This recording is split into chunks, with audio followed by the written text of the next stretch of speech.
Assalamualaikum warahmatullahi wabarakatuh. Bismillahirrahmanirrahim. Alhamdulillahil qail, ya ayyuhalladzina amanu in ja'akum fasiqun binaba'in fatabayyanu. Asyhadu an la ilaha illallah wa asyhadu anna Muhammadan abduhu wa rasuluh. Allahumma salli ala Muhammad wa ala alihi wa ashabihil kiram. Terima kasih Ustaz Tuan Imam, yang saya hormati Tuan Penghulu Mukim, tuan-tuan ketua-ketua kampung, pengurusi dan ahli-ahli jawatan kuasa masjid, tuan-tuan pegawai masjid, muslimin dan muslimat, mudah-mudahan dirahmati Allah. Alhamdulillah, ini kali yang pertama saya sampai ke kawasan Kalumpang ini. Terima kasih atas jemputan tuan-tuan. Mudah-mudahan majlis kita pada hari ini, daripada pagi sampailah pada malam ini, diberkati oleh Allah Subhanahu wa ta'ala. Saya nak sebutkan kepada tuan-tuan pada malam ini tentang kisah-kisah di antara muhajirin dan kisah di antara ansar.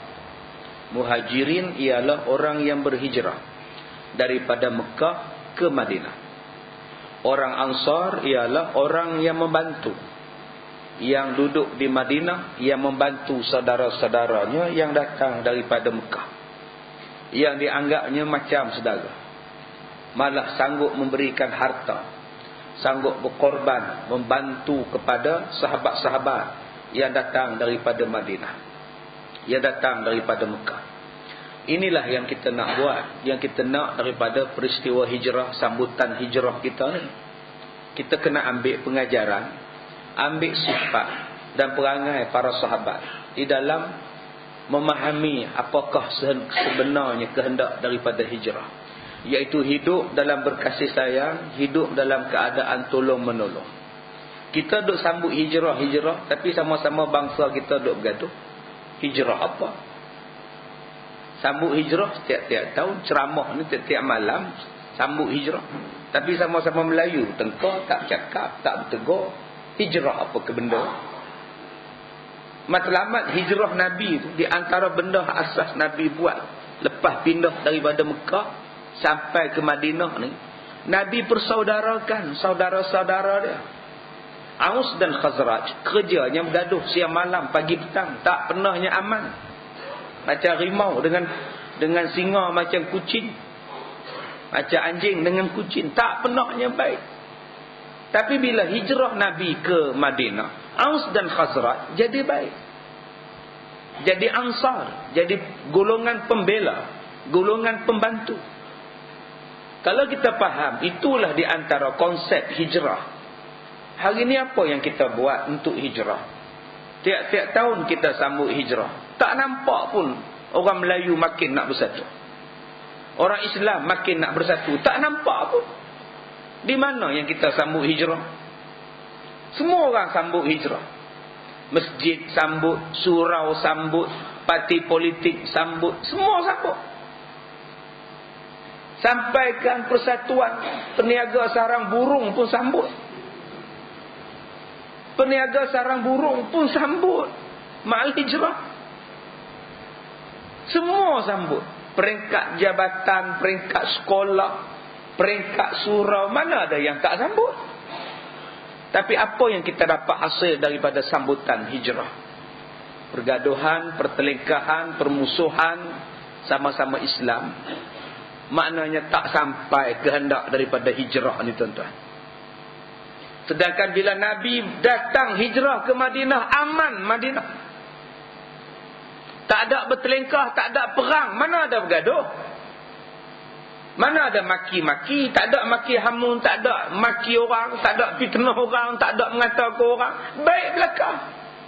Itulah hijrah. Kita sekarang ada sebut hijrah-hijrah, maki ni tiap hari. Boykot tu saya cerita lah. Pulau memula biasalah. Mati tak sampai, kenuri tak datang. Masjid pun boykot, surau pun boykot. Dengan ustaz pun dia boykot. Selagi tak sama pemikiran, boykot. Tok imam belah lain, makmum belah lain, tak ngam. Tunggu Tok Imam habis sembahyang baru dia sembahyang. Ada je tak kena. Tapi hijrah. Sambut hijrah. Sebab tu saya malam ni saya nak khususkan benda ni. Kita faham balik kehendak hijrah ni apa sebenarnya. Kehendak hijrah di antara sebenarnya ialah nak mengajar umat Islam kembali berkasih sayang. Tinggalkan persengketaan, tinggalkan pertelingkahan, buang segala perselisihan dan ambil Islam sebagai jalan untuk menyatu padukan masyarakat. Kerana bila hijrah ni tuan-tuan, dia jadi kasih. Bukan kenal pun orang Madinah akan orang-orang Mekah. Orang Mekah pun tak kenal orang Madinah. Saidina Umar Al-Khattab ialah orang yang ke-40 masuk Islam. Dia Nabi kata Umar pindah ke Madinah. Umar di antara sahabat Nabi yang pindah siang-siang. Dia bukan lari malam, siang-siang. Besok aku nak pindah ke Madinah. Siapa yang nak halang aku, silalah. Kok nak tengok isteri dia janda, anak dia jadi yatim, silalah.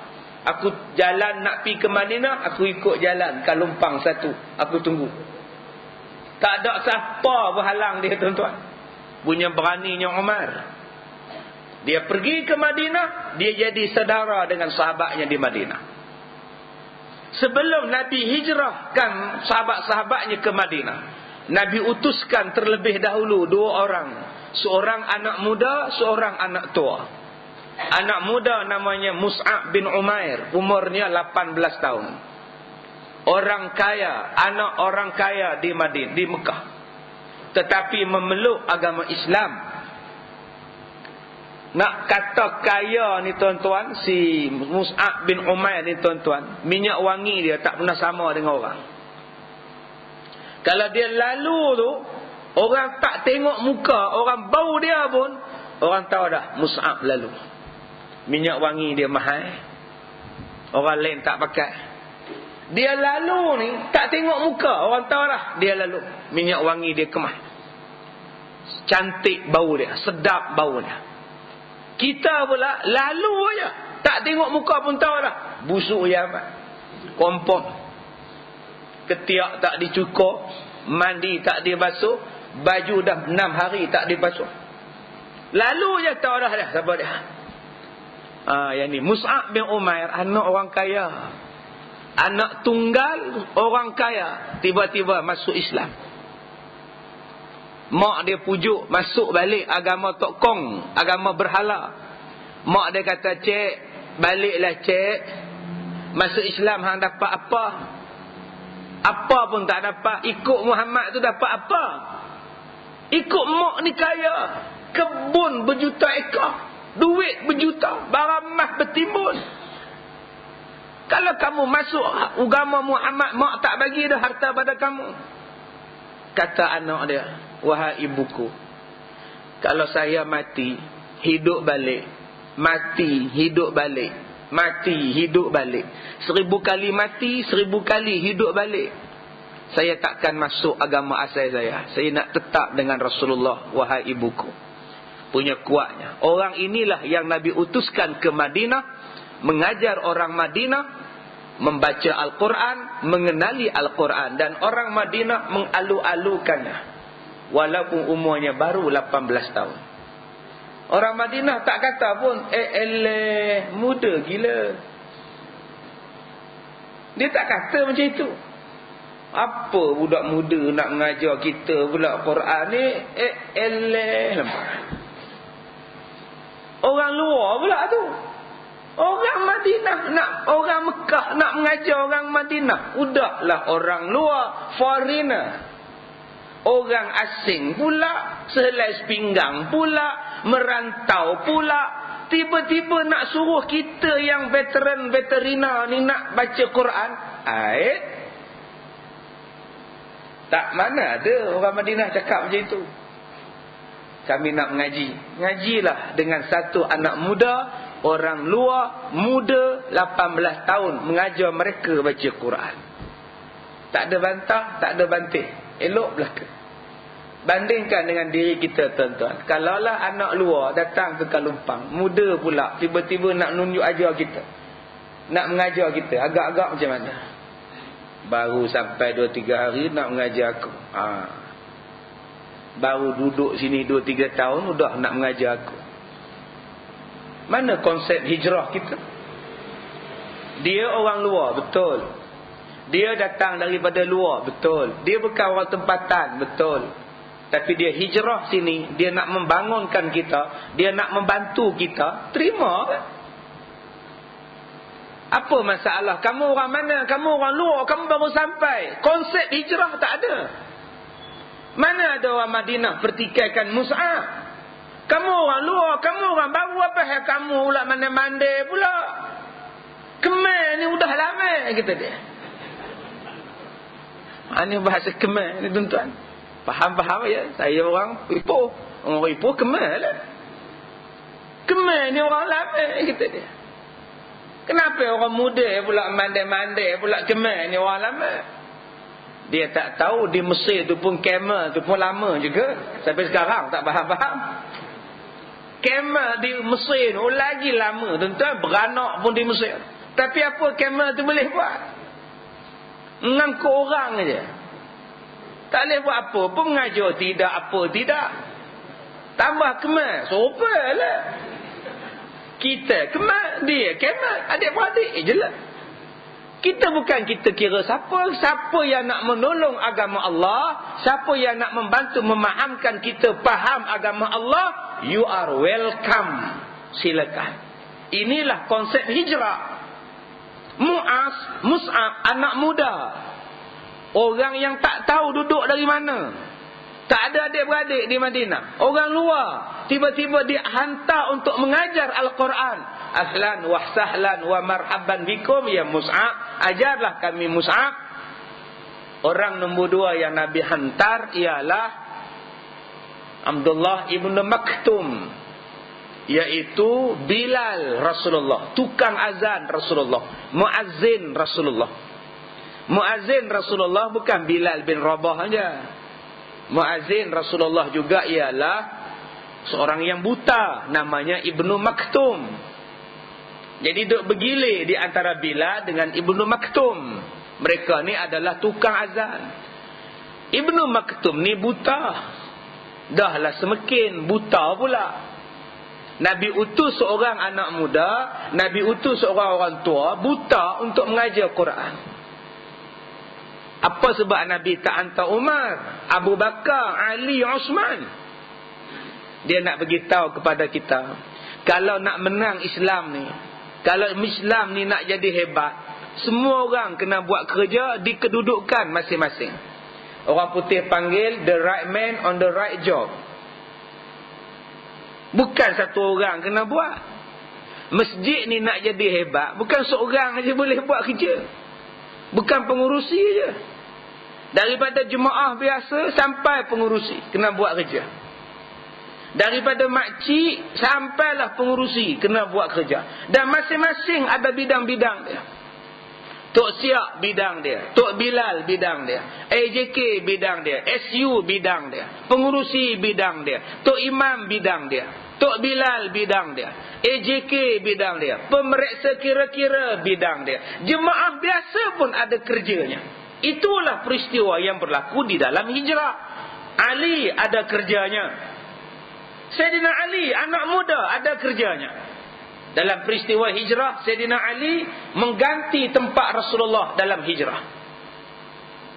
Orang nak bunuh Rasulullah. Dikepungnya rumah Rasulullah. Tuan-tuan ingat 1981? Jim Samsudin buat filem, nama dia Bukit Kepung. 1981. Dia adaptasikan daripada kes yang berlaku di Johor, peristiwa Bukit Kepung, dikepung komunis. Jin Samsudin dia buat filem Bukit Kepung. Satu-satunya jin di Malaysia yang dapat Tan Sri, Jin Samsudin. Komunis kepung balai polis ni. Tengoklah komunis tu muka macam mana. Menjerutu, jahat. Nama cimpeng ke apa? Tu pun ada orang gatal nak balik Cimpeng ke Malaysia. Bengong punya orang. Dia tak pernah hidup gamaknya zaman komen ni. Dia rasa nak hidup kot di zaman komen ni. Malah ada orang yang anggap Cimpeng ni pejuang nasionalis, pejuang kemerdekaan. Mampu tuan-tuan. Politik punya pasal jadi halai semua benda hak sejarah. Cuba tuan-tuan tengok komen ni tu buat apa. Dia ambil satu hela, dia kepung. Pon. Ai, anggota polis. Balai telah dikepung. Sila menyerah diri. Pon. Apa Haji Samsudin jawab? Kami anggota polis tidak akan menyerah. Oh, nampak naik bulu roma. Dikepungnya balai polis. Tak keluar Haji Samsudin, Rahim pun tak keluar. Lah keluar Rahim. Kena tembak tempuk, lari lompat dalam sungai. Yang lain mati habis. Macam itulah rumah Nabi kena kepung. Hei Muhammad, rumah telah dikepung, lebih baik menyerah. Yang ada dalam rumah tu Sayyidina Ali. Allah kata pada Nabi Muhammad, hijrahlah wahai Muhammad, pergi ke Madinah. Rumah dikepung, tiba-tiba Nabi disuruh keluar.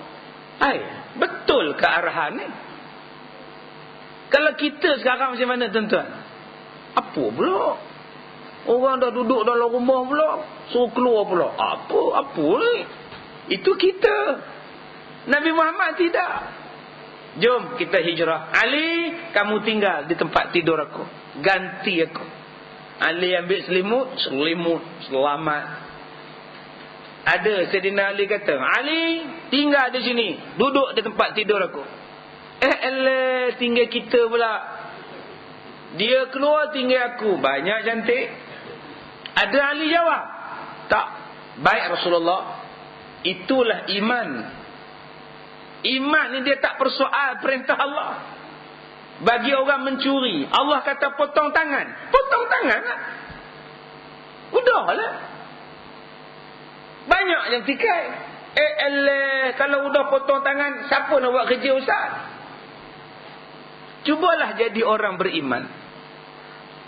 Kita ni, kita duk bertikai tu. Sebab rumah kita belum kena rompak. Cuba balik ceramah ni, rumah kena rompak. Barang mas lebur, laptop lebur, blender melebur. Bukan kata laptop, blender buruk tu pun disapu je. Ini Kasim Baba ke apa ke? Cuba tuan-tuan tengok penyamun nama Kasim Baba tu. Lampu pun dia curi. Dia pegang-pegang panas. Nasib baik kau panas. Kalau kau sejuk kau pun kau bedal.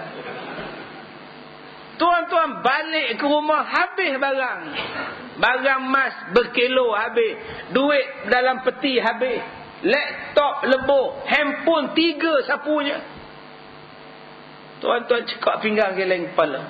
Allah, kesian kamu Din. Sabar Din. Celaka betul mencuri ni. Kalau aku dapat, aku potong tangan dia. Mana ada orang sebut, kalau aku dapat pencuri ni, aku masukkan penjara 10 tahun. Mana ada? Spontan keluar daripada mulut dia, kalau aku dapat pencuri ni, aku potong tangan dia. Geram betul aku. Mana ada orang kata, kalau aku dapat pencuri ni, aku penjarakan dia 10 tahun, biar dia rasa dalam penjara. Tak ada tuan-tuan. Itulah hukum Islam, nama dia fitrah. Macam mana kita boleh kata tak sesuai? Hukum Islam tu hukum sesuai. Peristiwa hijrah mengajak umat Islam supaya melaksanakan hukum Islam. Itulah hijrah. Di Mekah tak boleh buat. Di Mekah banyak orang tak setuju. Bila sampai ke Madinah, Rasulullah buat. Dan akhirnya dalam tempoh 10 tahun 2 kes saja mencuri ada. Kita sekarang dalam 2 jam berapa kes mencuri? 10 tahun 2 kes. Kita 2 jam berapa kes? Kena ragut setiap hari, kena rompak setiap hari. Sesi minyak pun sekarang dah takut. Kedai 7-Eleven pun kena kunci malam-malam. Takut. Peti masjid lagi takut. Kepala paip tuan-tuan hak besi tu pun tak lama tu rasa tuan-tuan. Lah besi mahal balik ni. Sebab tu Allah Ta'ala dia suruh hijrah. Sebab hijrah tu menyuruh kita buat Islam. Dia bukan suruh sambut hijrah. Dia suruh sambut perintah Allah. Itulah hijrah. Sambut siapa boleh sambut? Yang kena dibuat ialah melaksanakan perintah Allah.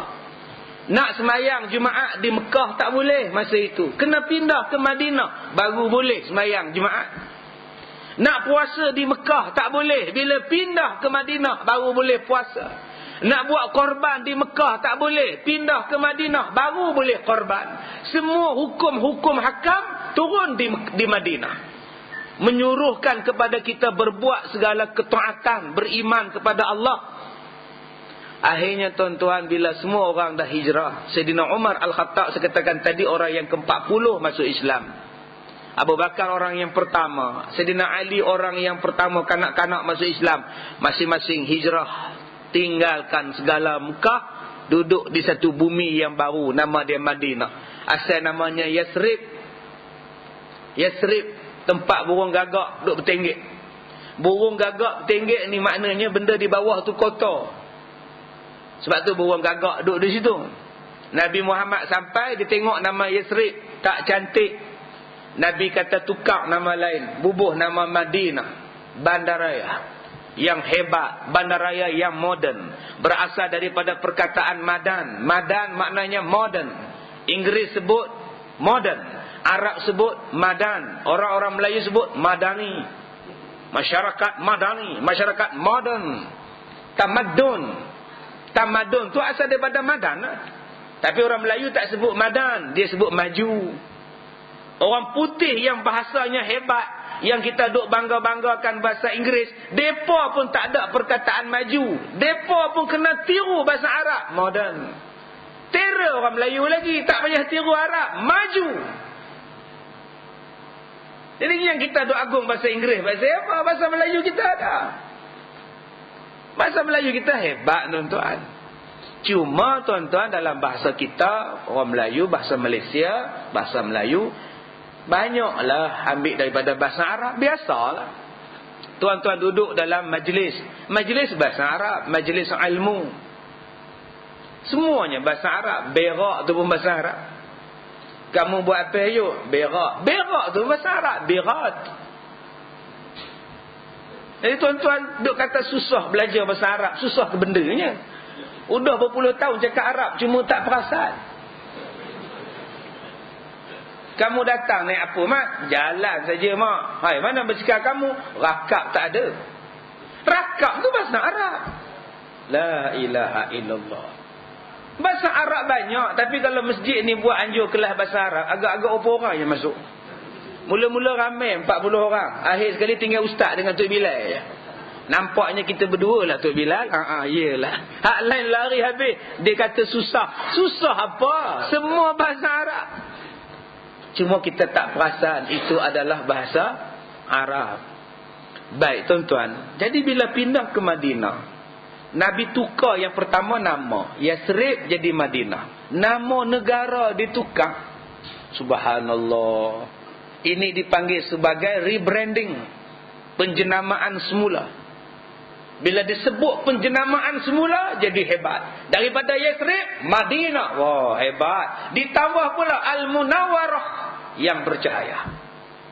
Aus bergaduh, Khazraj bergaduh. Komen ni bergaduh saja-saja.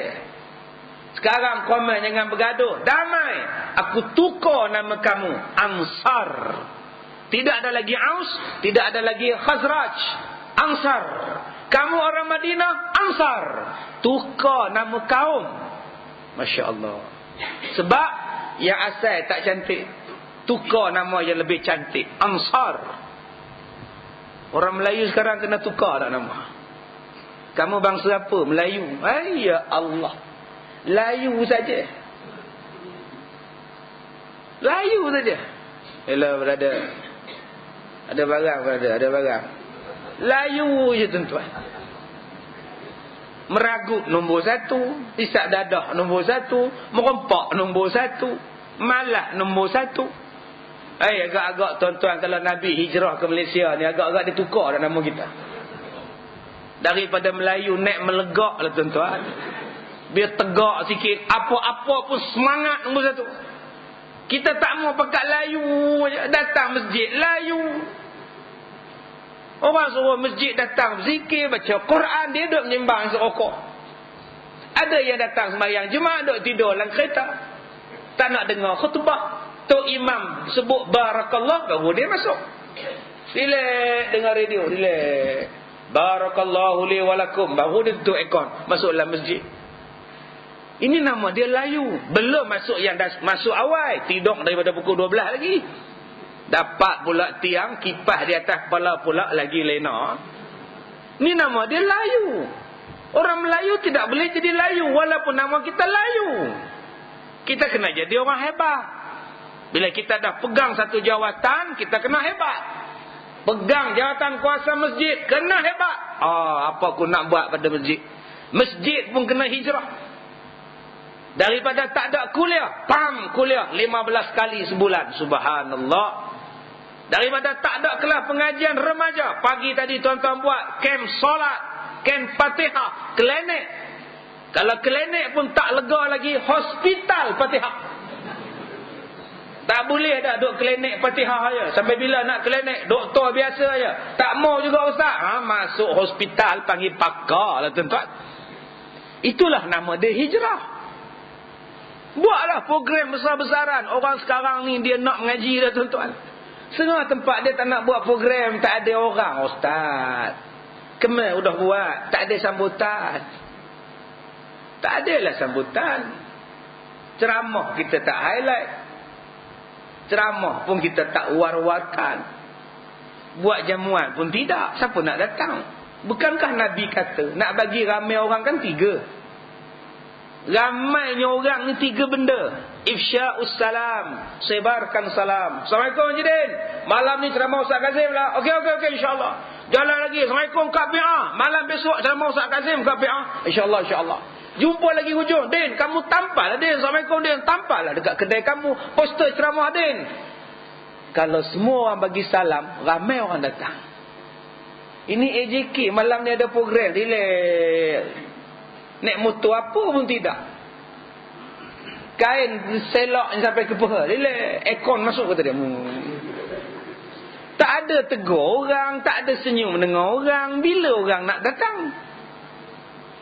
Sebab tu kita bila nak buat program, mulut sentiasa kena senyum. Mulut sentiasa kena buka. Assalamualaikum, jangan lupa minggu depan Ustaz nu datang. Jangan lupa minggu depan Ustaz nu datang.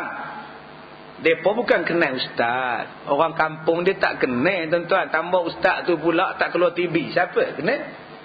Kalau Ustazah Nurbah, ya, tu dia kenal lah. Ini yang datang Ustaz Kazim. Kazim ke Kasim Selamat? Siapa kenal? Tak kenal. Tapi kalau tuan-tuan kata jangan lupa selepas Isyak ada makan. InsyaAllah. Sebab Nabi kata yang kedua, wa at'imut ta'am. Nak bagi orang mesra dengan kamu, kena jamu makanan. Kena buat makanan. Saya nampaklah daripada angkut dah tuan-tuan makanan tu. Alhamdulillah ada rezeki, cantiknya. Ada ke ustaz? Ada tuan-tuan. Tapi kita makan bukan nak makan. Kita datang bukan nak makan. Kita datang kerana Allah. Dah orang jamu, makanlah. Sebab tu nak tarik hati orang, bagi makan. Tuan-tuan di sini koprak-koprak, toke-toke, kaya-kaya, jangan kedekut. Jumpa setiausaha bendahari. Malam ni ada ceramah ya, ada. Ada orang sponsor makan, tak ada lagi. Baik, aku masak nasi lemak. Agak-agak beberapa ratus orang datang. Entahlah, Ustaz Kazim mungkin terkenal sangat pun. Kalau bawa 50 orang udahlah. Baik, aku bawa.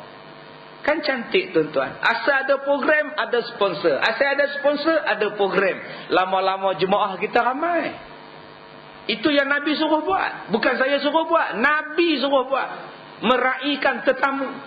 Yang ketiga yang Nabi suruh buat ialah semayang malam. Wasallu wan nasu niyamun. Semayang malam, bangun tengah malam, tadah tangan, ya Allah, imarahkanlah masjid aku ya Allah, imarahkanlah surau aku ya Allah, imarahkanlah kampung aku ya Allah, damaikanlah masyarakatnya ya Allah, satukanlah penduduk kampungnya ya Allah. Berapa ramai yang berdoa? Berapa ramai yang berdoa bangun tengah malam? Tengok setengah-setengah kampung tak bercakap, bahagi dua. Setengah pergi masjid, setengah pergi tempat lain sembahyang maghrib. Kenduri kendara belah dua. Korban pun belah dua. Satu tempat saya pergi baru ni, korban satu masjid 2 ekor.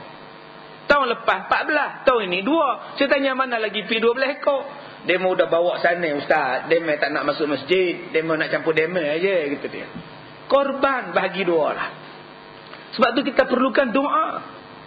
Jadi tuan-tuan, bila kita sebut di sini, hakikat daripada hijrah ni apa benda? Saya katakan tadi, dia nak datangkan kita satu bentuk kasih sayang.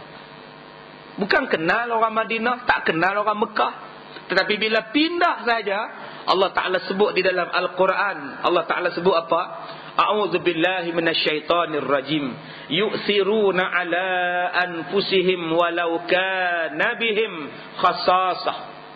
Allah Ta'ala berkata, surah Al-Hasyr ayat 9. Dan mereka mengutamakan orang-orang muhajirin atas diri mereka, sekalipun orang Ansar juga berada dalam kesusahan. Kisahnya macam mana? Kisahnya bila Nabi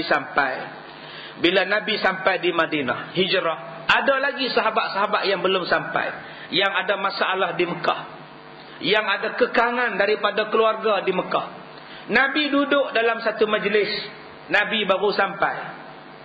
Dalam Nabi duduk mengajar sahabat, Nabi duduk mengajar kepada para Ansar, tiba-tiba ada seorang tetamu daripada Mekah, muhajirin yang baru sampai. Kata ni, Rasulullah, saya ni baru sampai Rasulullah. Seorang saya je. Sepanjang perjalanan saya tak makan apa ya Rasulullah. Boleh tak saya menjadi tetamu Rasulullah? Kok ada makanan? Nak beli makanan, duit tak ada. Nak makan, tak ada makanan. Boleh tak saya jadi tetamu Rasulullah? Rasulullah nak kata apa? Dia pun baru hijrah. Dia bukan ada kedai ke, bukan ada kambing ke, bukan ada rumah roti gendenia. Tak ada apa, pedom lagi tak ada. Lalu Nabi tanya kepada para sahabat, siapakah di kalangan kamu wahai Ansar yang sanggup ambil dia ni sebagai tetamu kamu untuk malam ini? Dia tetamu saya, tapi saya tak ada apa nak bagi pada dia. Siapa yang sanggup ambil? Angkat tangan seorang sahabat. Ansar, saya ya Rasulullah, saya ya Rasulullah, jomlah ke rumah saya. Tu dia tuan-tuan. Bila pergi ke rumah, dia jumpa isteri dia. Di luar sana tu tetamu Rasulullah. Dia baru sampai daripada Mekah. Rasulullah suruh kita offer siapa yang nak ambil. Jadi abang kata, wak marilah rumah kita. Ada apa-apa makanan, masaklah, kita jamu tetamu ni ya, wahai isteriku. Isteri dia berbisik, mana ada apa dah bang? Adalah sikit roti tepung ni, ini pun untuk anak-anak kita. Abang buat balik, buat apa? Kita tak ada. Nampak? Suami dia kata, shh, jangan kuat-kuat. Mula-mula kamu tidurkan anak kamu dulu. Biar dia tidur dulu. Kemudian kamu masaklah tepung tu buat roti. Bila kamu nak jamu makanan, kamu padam lampu pelita. Jamulah roti itu depan tetamu kita. Aku akan duduk sekali, aku akan buat action macam aku makan, padahal aku tak makan. Biar tetamu aja makan. Hamba Allah tadi ni pun duduk-duduk anak ni, bagi anak tidur. Tidurlah anak, tidur. Tu saya tambah lah. Tidurlah cahaya mata bunda lenalah engkau. Tidur habis budak-budak lah. Kawan tu pun buat roti. Tempek sana, tempek sini, bakar. Bila dah siap, lampu terpadam. Abang, lampu minyak lemak tak ada pula abang. Terlupa nak beli. Ya Allah, itulah kamu. Minta maaf lah tuan, makan dalam gelap lah kita tuan. Tetamu tadi kata tak apa, gelap pun gelap, janji makan. Bila dibawanya roti depan hamba Allah tu, silalah tuan, kata tuan rumah. Kawan tu ambil, kamu pun ambil lah juga. Dia ambil, tapi bukan dengan makanan. Di mamahnya pak pak pak pak, tapi tak ada roti dalam mulut. Ditariknya dengan tangan, tapi tak ada roti dalam tangan. Akhirnya tuan tetamu tadi pun, alhamdulillah, kenyang sungguh saya. Terima kasihlah tuan rumah, syukur kamu datang rumahku pun, alhamdulillah. Malam tu tetamu tidur dengan kenyang. Ansar tuan rumah lapar, isterinya lapar, anaknya lapar. Tetapi kerana kasih sayang kerana Allah, mereka sanggup berlapar. Turun ayat Quran di dalam surah Al-Hasyr ayat yang ke-9. Allah Ta'ala kata mereka mengutamakan orang muhajirin atas diri mereka sendiri. Sekalipun mereka susah, mereka itulah orang-orang yang benar-benar beriman. Besok paginya turun ayat Quran ni tuan-tuan. Turun khas nak puji kaum Ansar yang sanggup berkorban macam itu. Sampai hari kiamat ayat Quran ini dibaca. Nak puji orang yang meraihkan tetamu-tetamu yang datang ke rumahnya. Asbabun nuzulnya, kisah Ansar membantu muhajirin. Kalau tuan-tuan pun nak dipuji macam ini, layanlah tetamu tuan-tuan. Hari ni kita tuan rumah dalam masjid, yang datang ni ramai tetamu-tetamu Allah. Jamulah walaupun kita susah. Takkan datang ceramah saja kot, takkan kita tak jamu makan. Tak payah makanan berlambak kedai tom yam tu, apa kita nak sedia pula. Jangan kedekut. Jangan. Ni ayat ni sebut ni, kita pun tak ada duit. Buat dulu, nanti sponsor sampai. Bila tengok ramai orang datang, dalam ramai-ramai tu terdetik dalam hati, ya Allah, lain kali aku nak sponsor untuk arwah mak aku. Dalam ramai-ramai jemaah kan kata, ya Allah, ramainya orang, seronoknya makan, licin nasinya. Lain kali aku nak buat jamuan pula kenuri untuk arwah bapa aku, dapat pahala arwah mak bapa aku. Akan ada orang buat. Sebab Allah Ta'ala kata di sini, buatlah walaupun susah kerana nak meraihkan tetamu Allah. Ini yang kita nak ambil hijrah ni tuan-tuan. Kalau kita tidak boleh jamu makan, kita jamu makanan ruh. Menjamu makanan ruh namanya ialah majlis ilmu. Menjamu jasmani namanya kenuri. Menjamu ruh namanya majlis ilmu. Anak-anak kampung kita datang semayang Jumaat, mereka nak makan ruh. Bila nak makan ruh, buat tazkirah sebelum semayang Jumaat. Berapa puluh tahun dah kita semayang Jumaat tapi tak ada tazkirah. Berapa ramai orang yang semayang Jumaat tak ada pahala. Dia mari semayang Jumaat, tu imam sudah berada di atas mimbar. Nabi kata siapa-siapa yang mai semayang Jumaat, imam di atas mimbar, namanya tidak tercatat sebagai orang yang hadir. Sebab malaikat pun tutup buku kehadiran. Bila imam naik atas mimbar, dia sebut Assalamualaikum warahmatullahi wabarakatuh. Malaikat tutup buku. Tak ada siapalah yang dia tulis kehadiran selepas itu. Maka malaikat pun dengar khutbah tu imam. Jadi sebelum tu imam naik di atas mimbar, jemaah kena masuk dalam masjid. Kalau tidak, nama register kedatangan tidak ada. Berapa banyak orang macam itu? Berpuluh-puluh tahun. Itu tak dikira datang, walaupun datang. Yang menyimbang ketika khutbah, sia-sia Jumaat dia, pahala tak dapat. Menyimbang ketika khutbah, cerita bola semalam Malaysia menang. Kamu tengok bola semalam? Apa tak tengok pula? 1-0 gol sendiri, cantik betul lah. Aku melompat, tu imam tengah khutbah. Dua-dua ditolak semayang. Tak dikira pahala. Hanya lulus pada sah, tapi tak ada pahala. Rugi tuan-tuan. Sebab tu kita kena ubah. Nak ubah masyarakat macam ni, itulah nama hijrah. Mulai 1431, masjid kita akan menganjurkan tazkirah Jumaat. Setiap hari Jumaat jam 12 tengah hari. Jadi minta pada anak kampung sudah datang awal untuk belajar balik. InsyaAllah tuan-tuan, lama-lama penuh masjid. Ajar balik. Sebab banyak orang yang tengah khutbah, dia boleh main mesej kawan tengah imam baca khutbah. Dia pesih kawan di belah sana. Buat apa? Mayang Jumaat. Kerana Tu bahasa orang muda sekarang ni. Kakna. Mula-mula akum. Kakna. Masjid. Mayang. Boring gila. Tu imam ngantuk. Nampak tak? Sempat lagi ditibainya tu imam. Tu pun masalah juga tuan-tuan. Aduh, huru-hara kita ni. Kena ubahlah. Ra'i kau orang. Mula-mula memang orang komplain. Apa ni orang nak berzikir, mengajar pula. Orang nak berzikir. Apa makna zikir kalau kamu ni tak faham zikir?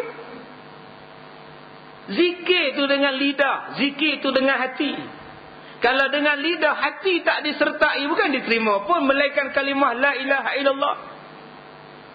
Zikir kena ada. Banyak orang zikir dengan mulut, hati tak ada. Tasbih di tangan, subhanallah, subhanallah, subhanallah, subhanallah, subhanallah. Nampak tak? Ambulan lalu, subhanallah, subhanallah, subhanallah, subhanallah. Tangan berzikir, mana mau? Mata ke sana. Duduk tepi tingkap, duduk tepi pintu masjid. Subhanallah, subhanallah, alhamdulillah, subhanallah. Janda lalu. Alhamdulillah, alhamdulillah, alhamdulillah, alhamdulillah. Itu zikir. Apa? Hati tak ada. Berapa banyak orang yang zikir tuan-tuan, tapi tak disertai dengan hati. Dengan khutbah pun dia berzikir. Yang tu imam pegang tongkat, ittaqullah, usikum wa iyaya bitaqwallah. Dia di bawah. Kalau saya jadi tok imam tu, saya baling dengan tongkat. Bengkok dia. Apa ni? Siapa suruh berzikir? Tak ada pahala. Dengar khutbah ni. Subhanallah. Macam itulah dia. Baru masyarakat berubah. Tak duk tengok satu pakcik tidur tengah dengar khutbah. Pengkhutbah yang baik akan tegur. Tuan Haji, Haji Mat, khutbah sedang berjalan ni, kenapa tidur? Bangun. Oi. InsyaAllah tuan-tuan, orang lepas tu tak tidur. Asal ustaz tu naik semua jegi mata. Yang mana mengantuk pun ambil manci api, sengkang mata. Tak mau jatuh mata. InsyaAllah ini tidak. Ya Allah, dagu ni sampai ke lantai punya mengantuk. Sebab tu kalau saya jadi imam, saya tegur, Haji, khutbah ni jangan tidur. Haji ni tuan-tuan, minggu depan insyaAllah, sama ada tak tidur langsung atau langsung tak datang, insyaAllah itu je. Kita kena ubah masyarakat. Walaupun peringkat awal mengubah tu memang seksa, memang banyak bantahan, memang banyak orang tak setuju. Itulah pengorbanan. Hijrah kena buat. Ingat senang ke hijrah tuan-tuan? Nabi Muhammad ingat melompat saja akan pergi ke Madinah tu. Nabi Muhammad naik burak ke? Terjun sampai ke Madinah terus? Tidak. Nabi Muhammad melalui berbagai perasa, berbagai fasa, berbagai masalah. Susahnya daripada nak dibunuh, lari naik atas gunung, menyorok dalam gua sur, turun gunung pula, lari pula, orang nak bunuh pula, lari tengah padang pasir pula, lapak makanan tak ada, berbelah hari baru sampai. Itulah dia kalau nak ngubah orang. Bukan tu jalan baik. Macam-macam halangan. Pengurusi masjid kena sabar banyak-banyak. Macam-macam cubaan, fitnah, mihnah. Kalau tak kuat semangat, letih tuan-tuan. Kita akan kalah. Sebab tu dalam nak berubah orang, kita kena banyak sabar, banyak berlebihan. Tuan-tuan yang dirahmati Allah, cuba kita tengok bila Nabi wajibkan zakat di Madinah. Semayang Jumaat wajib di Madinah. Di Mekah belum wajib masa itu. Puasa pun wajib di Madinah tahun kedua. Korban pun disunatkan di Madinah tahun kedua. Termasuklah yang diwajibkan ialah zakat pun di Madinah. Bila turun perintah zakat, Nabi mewakilkan kepada seorang laki-laki yang bernama Ubay bin Ka'ab, sahabat Nabi. Kata Nabi pada Ubay, wahai Ubay, kamu aku tugaskan sebagai amil, tukang kutip zakat, amil. Sekarang aku nak kamu kutip zakat unta. Baik Rasulullah, saya akan buat. Bila sampai dekat satu orang Ansar, tuan, saya utusan Rasulullah ditugaskan untuk mengutip zakat. Baik. Apa yang saya kena bayar zakat? Unta kamu banyak. Jadi unta kamu banyak melebihi syaratnya, maka kamu kena bayar zakat. Zakatnya ialah unta kamu tu yang umur setahun tu. Itulah pembayaran zakat. Daripada banyak-banyak unta tu, zakatnya ialah seekor unta yang berumur setahun. Kena bayar pada orang Islam, pada kerajaan Islam Madinah. Laki-laki yang kena bayar zakat tadi kata apa? Takkan unta yang setahun ni sebagai zakat. Dia menyusu pun belum, nak beranak pun tak boleh, daging pun tak ada. Macam inilah, jangan ambillah yang setahun ni, ambillah yang besar ni sebagai zakat. Tuan boleh bayang tak? Zakat dia yang kecil tu, tapi dia nak ganti dengan yang besar. Sahabat Nabi Ubay ni pula, tak, yang aku nak zakat yang itu. Yang tu yang kena ambil sebagai bayaran zakat. Yang besar-besar tu tak kena.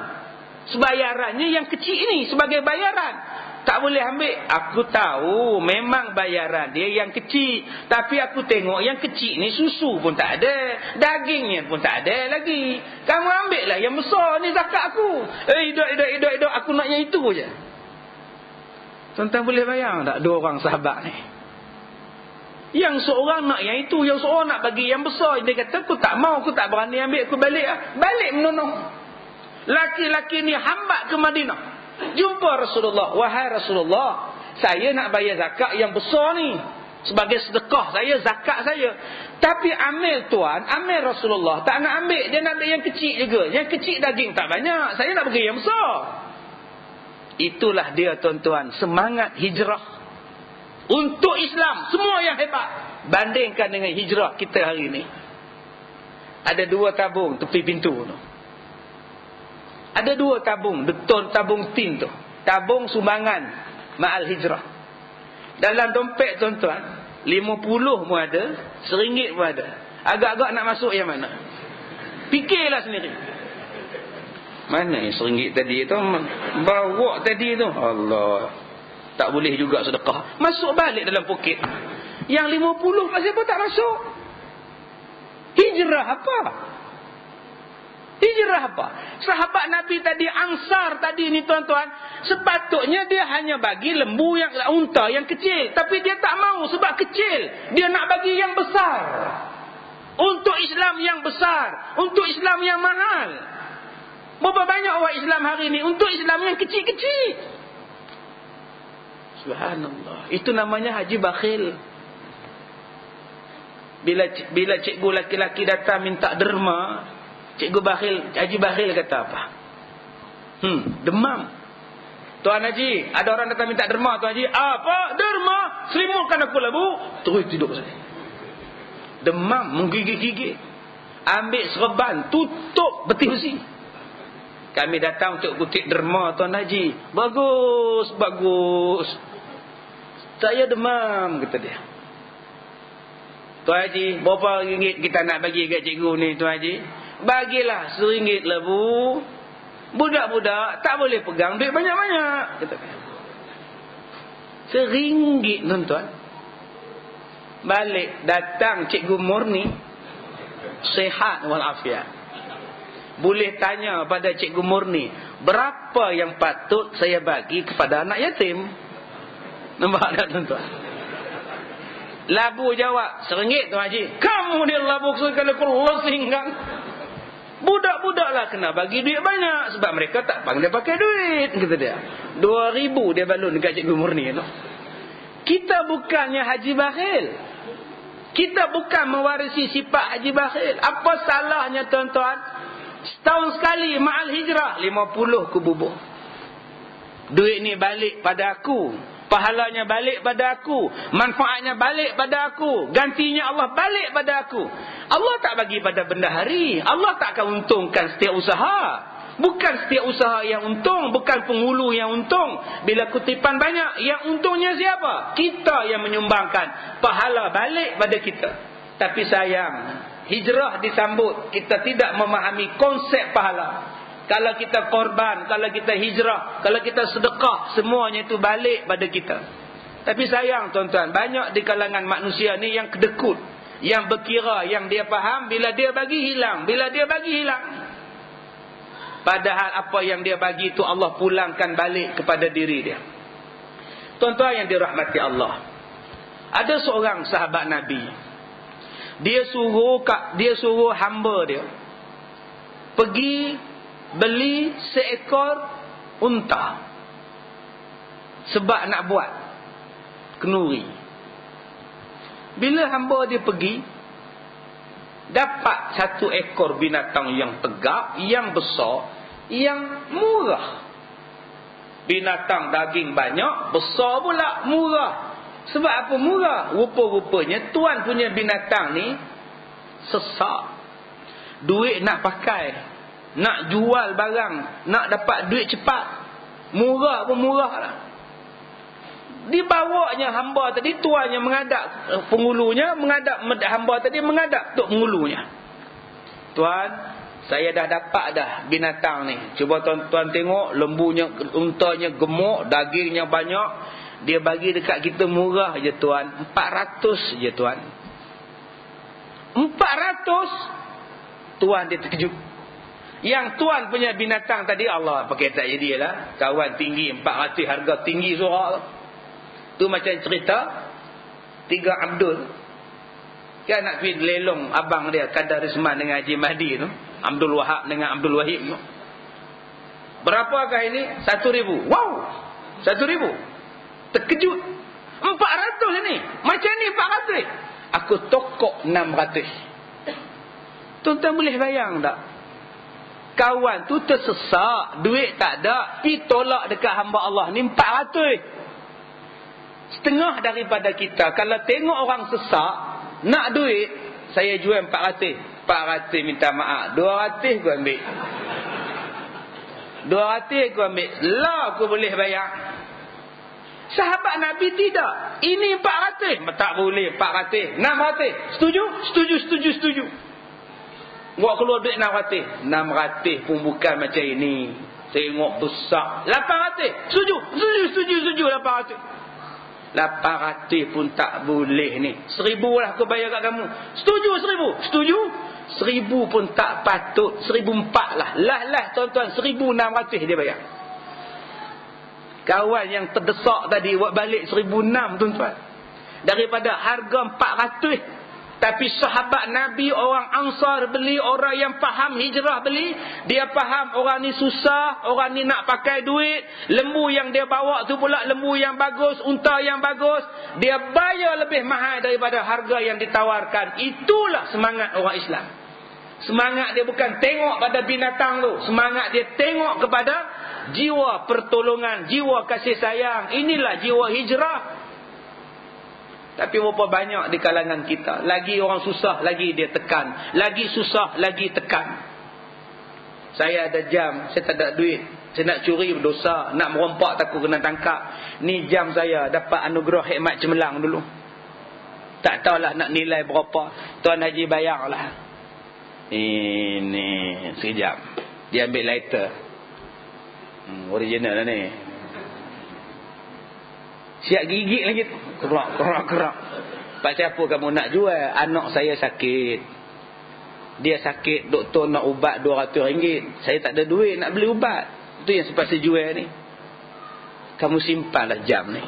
Aku ambil lah 200 bagi kat kamu. Pilih. Itulah jihad. Itulah korban. Itulah hijrah. Ini tidak. Ini kalau di kedai RM20 je ni. Subhanallah. Jangan kenang jam RM20. Kenangkan anak dia sakit. Kenangkan anak dia yang perlukan ubat. Islam ajar begitu. Kalau itulah semangat hijrah yang kita dapat, berjayalah hijrah kita ni. Tapi kalau itu tak dapat lagi, saya nak tolong pun saya tak ada duit. Kalau kamu tak boleh tolong dengan cari duit, kamu tolong dengan orang yang boleh bagi duit pada dia, boleh pinjam pada dia, bantu pada dia. Tuan-tuan, kita duk sebut hijrah, tapi sebenarnya semangat kita hijrah macam mana? Semangat hijrah macam mana? Semangat hijrah ialah semangat korban. Semua sahabat korban. Nabi berkorban, Abu Bakar berkorban, Asma korban. Untuk menjayakan Islam, semua kena korban. Tuan-tuan cuba tengok Abu Bakar As-Siddiq. Dia pergi ke Madinah bukan dengan tangan kosong. Ada yang kata dia membawa 8,000 dinar ketika dia berpindah ke Madinah. Dia orang kaya. Duduk di Mekah pun kaya, dia bawa duit modal untuk perniagaan dia, untuk dia meniaga di Madinah. Bila sampai di Madinah, dia jadi kaya. Perniagaannya bagus, dia jadi kaya. Sampailah dalam satu peperangan Tabuk. Satu peperangan yang dipanggil sebagai peperangan Tabuk. Nabi Muhammad panggil semua sahabat. Wahai sahabat-sahabatku, kita sekarang nak berhadapan dengan tentera musyrikin. Kita kekurangan bekalan. Kita kekurangan alatan peperangan. Siapa di kalangan kamu yang boleh berjihad, berkorban, silakan. Umar Al-Khattab, dia balik ke rumah, dia ambil separuh daripada harta bendanya. Separuh. Dipikuinya bawa tak depan Baitul Mal. Dalam hati Umar Al-Khattab, aku rasa aku paling banyak. Alhamdulillah, syukur aku paling banyak, syukur ya Allah. Dia syukur, dia bukan riak. Kita kalau masuk dalam tabung tu RM10, duduk tengok kiri kanan. Macam Mr. Bean Eropah dia. Nak masuk RM10 dari jemaah tu, tunjuk ke orang. Menggeletar tangan RM10. Dia tengok pula tu. Lebih din RM1, lebih dolar RM2. Haji Meon tak bubuh duit. Astagfirullahalazim. Siap geleng kepala lagi tuan-tuan. Dia masuk RM10, dia tengok pula orang. Siapa yang bubuh, siapa tak bubuh. Ini apa benda sedekah? Ini dah bubuh senyap. Senyap sudah. Bubuh diam, tunduk. Ini tidak, tengok sampai habis. Bila orang tak bubuh, dia geleng. Kereta wajar, haram dia bubuhnya. Aku Honda, motor kap aku bubuh. Langsung tak ada pahala. Kira baik jugalah dia bubuh RM10. Itu yang sampai tabung dia terus tidur tu macam. Sampai tabung depan dia tidur. Orang sebelah pula tolak tepi. Tak tolak jaga pula. Oh tabung Allah lepas pula dah. Buat-buat terlepas. Kena orang yang nombor 3 tu tolak balik dekat dia. Nah, terlepas tadi. Hai tuan-tuan, jangan macam itu. Umar ni perasan. Dia perasan, ya Allah, syukurlah ya Allah, aku ni paling banyak. Tak lama selepas itu datang Saidina Abu Bakar. Dibawanya segala hartanya. Tercengang Umar. Bahasa kita sekarang banyak gila. Terkejut Saidina Umar. Rasulullah tanya kepada Abu Bakar, kamu bawa banyak harta ni Bakar, habis ke harta kamu ni? Semua habis Rasulullah, tak ada tinggal satu pun. Habis tu anak kamu, isteri kamu nak makan apa? Kamu tinggalkan apa? Saya tinggalkan mereka ialah Allah Ta'ala. Untuk mereka tu saya tinggalkan Allah Ta'ala. Nanti Allah bagilah rezeki lain. Yang ni habis saya bagi. Umar ni terduduk Saidina Umar. Aku ingat aku paling banyak, dia lagi banyak. Astagfirullahalazim. Tak terlawan dia. Tak terlawan Umar. Sebab itulah Nabi kata, kalau nak ditimbang iman Abu Bakar dengan seluruh isi bumi, berat lagi iman Abu Bakar Siddiq radhiyallahu anhu. Iman dia seorang dengan iman kita ni satu bumi, berat dia lagi. Kita masuk RM1 setiap hari Jumaat pun kita bangga lah. Nak bangga apa tuan-tuan? Dia sedekah berhabis. Itulah jihad. Itulah hijrah. Selepas itu Allah gantikan Abu Bakar lagi banyak daripada seluruh harta yang dikorbankan tadi. Tuan-tuan yang dirahmati Allah, kita ambil satu benda tentang manusia-manusia yang hebat ni tuan-tuan. Yang namanya Umar Al-Khattab. Umar Al-Khattab menjadi khalifah. Dia ronda malam-malam, dia bukan tidur. Malam-malam ronda, tengok anak kampung, tengok anak negeri. Jalan-jalan, tengok mana orang susah, tengok mana orang yang sakit, tengok mana orang musafir. Itulah Umar Al-Khattab. Rumah biasa, siang-siang duduk bawah pokok kurma. Lepas sembahyang zuhur, sebelum sembahyang zuhur, duduk bawah pokok kurma tidur. Lagi buat kerja. Sekali lagi malam-malam lepas sembahyang isyak, pergi cari orang susah, bantu orang susah. Bukan orang susah cari dia, dia cari orang. Dia khalifah. Dia tak mau orang soal dia di hari kiamat. Kalaulah pemimpin kita sekarang perangai macam Umar, subhanallah, hijrah macam Umar. Dia tak duduk di kelab-kelab eksklusif. Dia tak duduk di padang golf. Dia tak duduk di tempat-tempat yang eksklusif mahal-mahal. Kalau pemimpin turun ke padang, tuan-tuan, bubuhlah calon mana pun, kalah calon tu, memang menang dia. Yang inilah yang kita nak lahirkan. Pemimpin-pemimpin yang berjiwa rakyat. Yang hijrahnya macam hijrah Rasul, yang kesannya macam kesan para sahabat-sahabat yang berhijrah. Bila mereka berhijrah dengan Nabi, bila mereka ikut perjuangan Nabi, terkesan perangai mereka tu. Tak ada sombong-sombong, walaupun mereka bukan dari Ipoh. Sebab kita faham orang Ipoh aja talak sombong. Ipoh Mali ya, talak sombong punya. Walaupun dia bukan orang Ipoh, dia tetap tak sombong. Inilah kesan hijrah.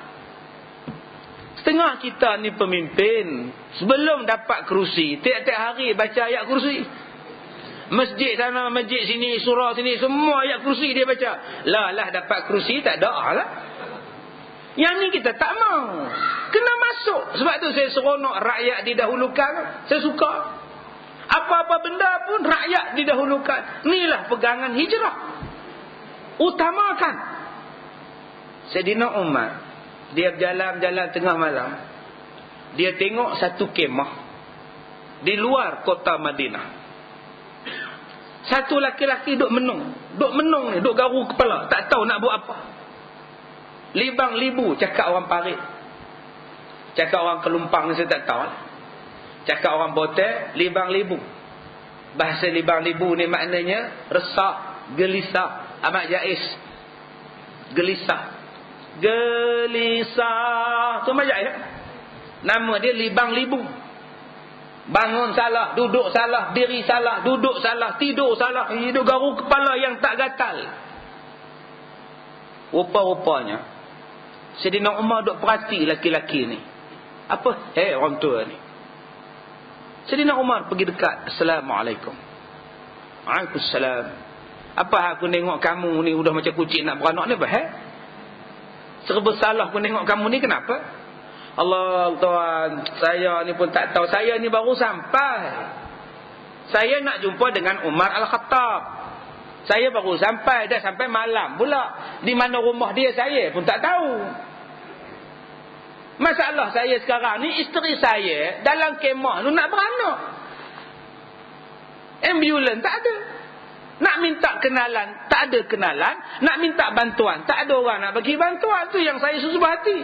Panggil orang sana, tak tahu nak panggil siapa ni. Saya tak tahu nak panggil siapa ni. Isteri kamu nak bersalin, kata Umar. Ya, nak bersalin. Tunggu sekejap. Aku panggil isteri aku. Sayyidina Umar balik ke rumah, panggil isteri dia, Ummu Kalsum. Ummu Kalsum ni cucu Rasulullah, kahwin dengan Umar. Umar pak mertua Nabi. Sebab Hafsah anak Umar kahwin dengan Nabi, bapa mertua.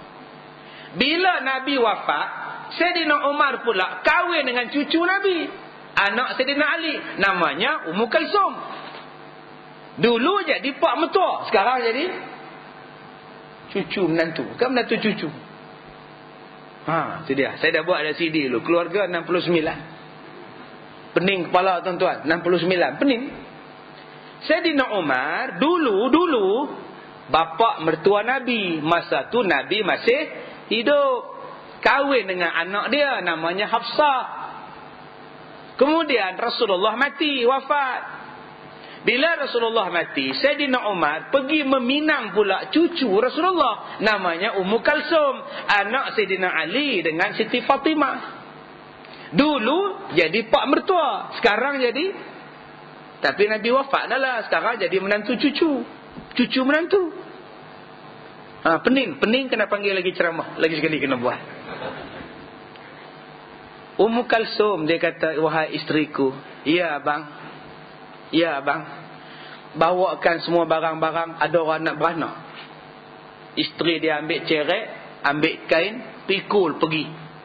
Jangan susah hati wahai saudaraku, isteri saya datang akan membidankan isteri kamu. Dari mana datang pun tak tahu. Tah siapa nak beranak pun tak tahu.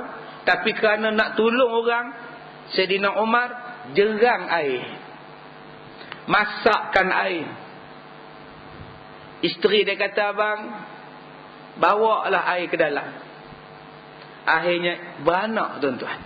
Yang Saidina Umar sediakan makanan untuk suami kawan tadi ni, yang nak bersalin tu. Tengah duk masak roti ni, isteri Saidina Umar kata apa? Ya Amiral Mukminin, gembiralah kamu, gembiralah saudara kamu. Isterinya melahirkan anak laki-laki. Baru laki-laki tadi perasan, sebelah dia ini ialah Umar Al-Khattab. Sebab apa? Sebab isteri Umar kata, Ya Amiral Mukminin. Itu gelaran dia. Macam kita sekarang lah, wahai menteri. Gelaran dulu apa? Amiral Mukminin. Hamba Allah yang tengah duduk makan roti ni tak ini telat. Inikah Umar? Allah. Kata Umar, udahlah. Udah, dia makan. Memang dia nak jumpa Umar, nak minta tolong, bantuan, isteri nak bersalin. Rupa-rupanya Umar datang. Dan Umar tak mengaku pun dia Umar Al-Khattab, dia Amiral Mukminin. Dia tolong dulu. Sampailah isteri dia terlepas cakap, Ya Amiral Mukminin, gembiralah kamu, saudara kamu dapat anak laki-laki. Subhanallah. Isterinya bagus, Saidina Umarnya bagus. Inilah hijrah. Tak ada sombong, tak ada belagak walaupun berpangkat. Tak bawa pun pribadi, tak bawa pun nilai dia. Dia bawa dia seorang. Hari ini cuba tuan-tuan tengok kita berpolitik macam mana. Politik bawa image. Nak bagi bantuan pada orang, bendera 10 diusung. Cek besar papan. Nak bagi bantuan orang susah, kena pakai vest, lambang di belakang, nama cok di depan. Nak bagi korban pun buh dalam plastik, cok, ada logo lagi. Jangan lupa Makcik Leha ya, ni pangkah ya, sedekah korban. Jauh sungguh kita daripada Rasulullah, jauh sungguh kita daripada sahabat-sahabat Rasulullah. Kalau betul hijrah tuan-tuan, tolong segala orang. Kamu belah aku ke, kamu tak sokong aku ke, kamu mana-mana ke, kamu Islam tak? Kita saudara. Nah, bantuan kami bagi. Yang inilah dia tuan-tuan hijrah yang kita nak. Barulah datang kasih sayang. Tapi sayang tuan-tuan, hari ni dah jadi apa? Bila kita terlalu berpolitik, terlalu kuat berpolitik, akhirnya sekarang kita cuba tengok. Disambut-sambut hijrah, tapi makin berpecah. Lantaklah tuan-tuan warna apa pun. Dalam masjid ni ada tuan-tuan yang macam-macam color parti tuan-tuan. Lantaklah. Tetapi bila masuk dalam masjid, yang kita kena buat ialah kerjasama. Lantaklah dalam kampung tuan-tuan macam-macam parti politik. Tapi untuk menjaga kampung daripada dadah, daripada hidugam, daripada merompak pecah rumah, mesti kerjasama. Politik-politik. Tapi dalam bab nak jaga anak-anak kampung, kita kena kerjasama. Sebab kita tak kuat. Kita tak besar dan kita tak kuat. Tapi kami kerjasama. Kami tak besar dan kami tak kuat. Tapi kami kerjasama. One pair. Membantu dalam kesusahan. Inilah semangat yang kita nak buat. Hijrah macam inilah tuan-tuan. Masing-masing hormatlah fahaman politik masing-masing. Tetapi bila sayang pada masjid, kita satu. Bila nak meraihkan masjid, kita satu. Bila nak imarahkan masjid, kita satu. Bila nak jaga kampung daripada dadah, daripada pil syabu, daripada bosia, kita satu. Daripada bohjan, kita bersama-sama. Nak jaga kampung supaya bersih daripada denggi, H1N1, kita bersatu. Nak menjaga anak-anak kampung daripada terlibat dengan gejala sosial, kita kerjasama. Inilah semangat hijrah 1431. Tak bolehlah nak kata, lantaklah dia orang belah sana, mampus dia orang lah. Ini bukan semangat hijrah. Kalau itu yang dibawa, gagal. Kita nak bawa yang terbaik. Dan tuan-tuan, hijrah ni sebenarnya mengajar kita untuk berjaya. Berapa banyak anak-anak tempatan kita yang dah berhijrah daripada kampung kita ni, duduk di luar, dia berjaya. Berapa banyak orang-orang yang duduk daripada satu tempat, hijrah ke tempat lain, dia berjaya. Jadi tuan-tuan, kalau tuan-tuan di sini bukan orang tempatan di sini, tuan-tuan dah hijrah ke sini, inilah tempat tinggal kita. Inilah tempat tinggal kita, tempat cari rezeki kita. Tolonglah berkhidmat dengan sebaiknya di sini. Di sini pun ada sumber rezeki. Di sini pun ada sumber kekayaan. Di sini juga boleh berkhidmat. Di sini juga boleh kita menjadi orang yang terbaik. Kita dah tinggalkan kampung kita. Misalnya Tok Imam kita lah, orang Batu Kurau, dah pindah ke Kalumpang. Dari Batu Kurau ke Kalumpang. Dah hijrah ke sini, bangunkan orang di sini. Dan kita orang di sini pula jangan bimbang. Jangan duk kata dia orang luar apa dia tahu. Bukan. Selagi mana dia buat kerja berbetulan dengan agama, berikan sokongan. Kadang-kadang orang luar nampak apa yang orang dalam tak nampak. Ini semangat yang kita kena ada. Tuan-tuan, berapa ramai orang-orang yang berjaya dengan sebab berhijrah. Hijrah dia sebab dia berhijrah, dia survive. Dia kena hidup. Sebab dia tak ada mak bapak, dia tak ada adik-beradik, dia tak ada saudara mara. Dia datang ke Kuala Lumpur sebatang kara.